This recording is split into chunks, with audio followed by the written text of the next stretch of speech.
โ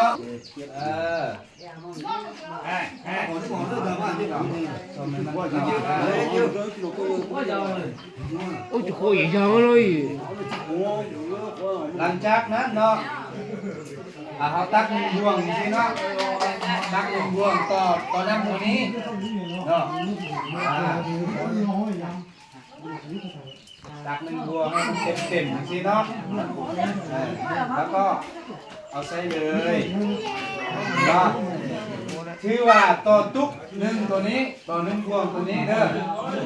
แล้วก็อัดไว้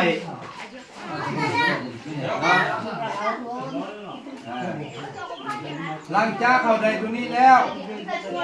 เอาไปตากแดดเอาไปตากแดดแล้วก็ป้าให้มันนอนสิเด้อให้มันนอนสิแล้วเวลาคนไปป้าเอาอยู่ซูมยานเด็กน้อยไปกินเอาไว้อยู่ซูมเด็กน้อยเขา아니 뭐 사요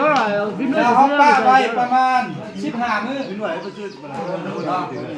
มันจะออกเป็นสีแบบนี้เองเนาะเห็นป่ะออกสีแบบนี้ครับมันจะออกเป็นสีเหลืองอยากแดงไว้นึงมันสีอยากเป็นสีหลังจากนั้นเนาะเขาได้ตัวนี้มาแล้วมันออกน้ำเชื่อมันออกมาแล้วเนาะเปลี่ยนสีแล้วหลังจากนั้นเราเอาตักใส่บ่วงตัวนี้เนาะ1 ถึง 2 บ่วงตัวนี้แล้วไปผสมน้ำก็เอาอันนี้นะอยู่หัวเอาก็ได้อยู่บางสีเราก็ได้แล้วไปผสมอย่างนั้นคนอย่างนั้นแล้วก็ไปเสียทักใด1 ถึง 2ด้วย3 ถึง 2 2 ถึง 3 บ่วงเนาะใส่3 บ่วงเอาใส่3 บ่วงมาเด้อต้องน้ำ10 ลิตรถ้าเราเป็น20 ลิตรก็ใส่6 บ่วงแล้วก็ไปซีดแล้วตุกนึงนี่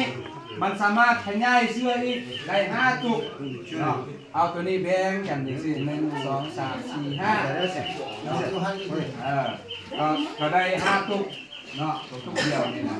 แต่เราต้องเอาไข่หน่วยนึงแล้วก็